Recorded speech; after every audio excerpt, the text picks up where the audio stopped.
Good morning everybody, welcome back to another video. So it's amazing how much of a difference air can make. So I've got a little camera here that's bouncing like there's no freaking tomorrow. That's when I'm testing things, right? Anyway, that's more so to be used as like a dash cam thing. But yeah, it's amazing how much of a difference a little bit of air in the tires can make.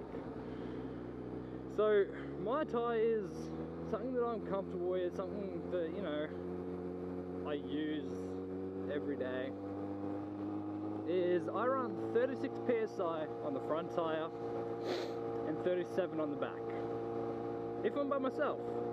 Now if my missus is on the back, I go up to 38. Now the recommended PSI that's on the swing arm chain cover is 36 in front and rear. Now, I personally, you know, that works. It's fairly comfortable, but for my liking, the rear tire is just that little bit too squishy. I feel like my jacket's undone, but it's just the cold air going through the zipper. I like it a little bit more, I guess. Essentially, it is a little bit more hard, but the bike has so much more control.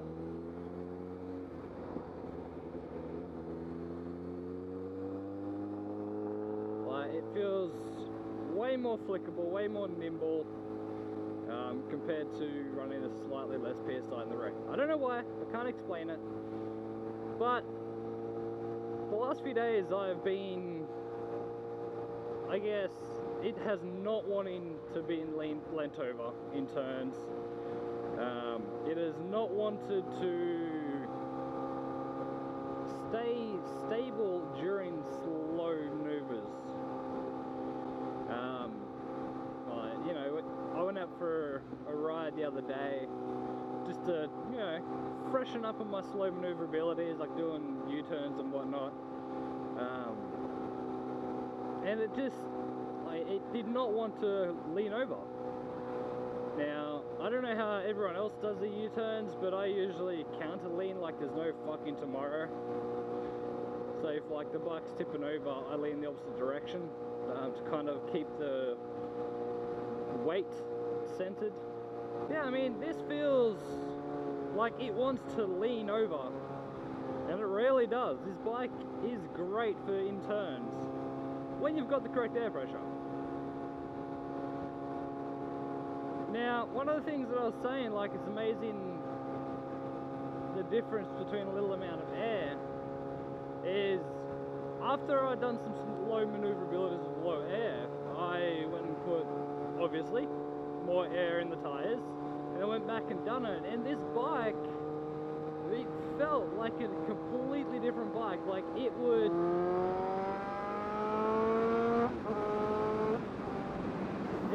completely just lean over when you wanted it to. It stayed like, it felt like a train on rails. That is the easiest way to explain it. When I leant it over and turned to do the U-turn, it just stayed on that way. I wasn't fighting with the steering to continue to turn that way. I wasn't having to manhandle this bike. Like, I was able to just lean over, turn the handlebars, and it went la da da da da and stayed on it. That's pretty awesome. Anyway, another thing that I want to talk about is the YouTube and quote-unquote censorship. Now, YouTube, Google are enforcing a policy that they've had in place for a long time. Now, this policy is very open-ended, and people are getting royally stuffed over. So this policy that they've started to enforce is basically no racial or discrimination titles, descriptions in video, audio, or distressing content. Now YouTube say they're not being selective with this, however the big news corps are still putting videos up with 7, 8-year-old Syrian kids that have blood all over them, missing limbs and shit like that, and their monetization is still being upheld and their videos are still monetized. Yet there's a lot of YouTube bloggers or content creators that put the word moist in a video title and bam, they cannot monetize their video. Just that video. Now the problem with that is that is very freaking selective and it is ridiculous. But what's even more ridiculous is the way people are carrying on about it. People are saying, oh my god, they're censoring YouTube. Oh my god, this is the end of YouTube. You can no longer have a YouTube career. Well, you can. What I see this is this is the way that I view the whole, this policy thing. And if you use Google a lot, you know that, if you use YouTube a lot, then you know that there's a lot of clickbait. And you know it is crap, the amount of clickbait there is these days. What this YouTube policy is going to be doing is cutting back on the clickbait and actually making thumbnails and video titles more appropriate for everyone. Now, more kids these days, like younger and younger kids are getting on YouTube. They don't need to see like a video title that's like fucking 18-year-old gets fucked up in a game fight and the video is some guy playing fucking golf with friends on Steam. Like, that's just bullshit. No one, like, I can't stand people who make clickbait titles just for views. It annoys the crap out of me. Like my most recent gameplay video that I put up, the LSO heist, that's been blocked in Germany, so I apologise to any German viewers on my channel. But the reason why it got blocked in Germany is the music on that channel, or sorry, on that level, you can't actually disable the audio, like the music, because it's a part of the actual level. It's separate. I usually don't play games with music's on for this particular reason. However, you couldn't disable the music, so I had to have the music in there. Thankfully, YouTube's just said, alright, we're going to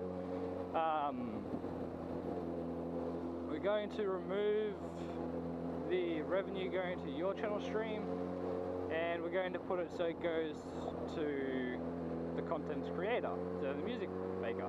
Now, it was a typical fucking, like the standard one, like the standard firm, I guess you could call it, that made the copyright claim. And, you know, so at first I was like, oh, okay, so somebody's just, like, the algorithm on this firm is just stealing my ad revenue off this. So I kind of done some investigation, and it was them doing the claim on behalf of the person.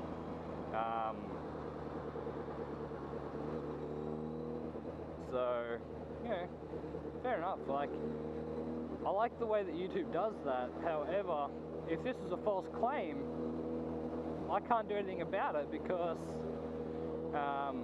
it's not my content to begin with, so I just had no control over it because it was in-game audio. But you know, not gonna lie, that video had a bit of a clickbait title. The lasso heist gone wrong, gone moist. But it did go wrong. All other people died, and there was a cafe in there called Fenny's Cafe. Funny. I've never spotted that before. I've done that mission quite a few times, or that heist a few times.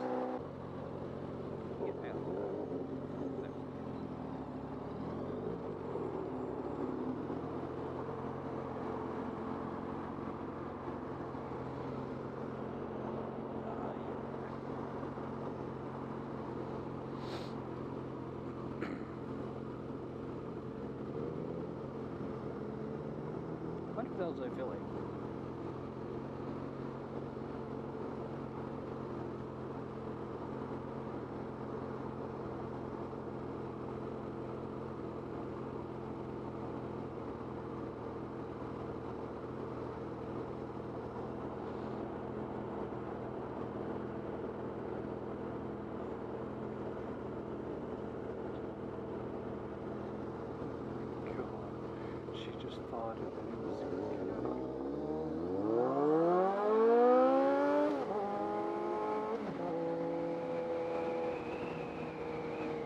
She just let one rip, and it was loud.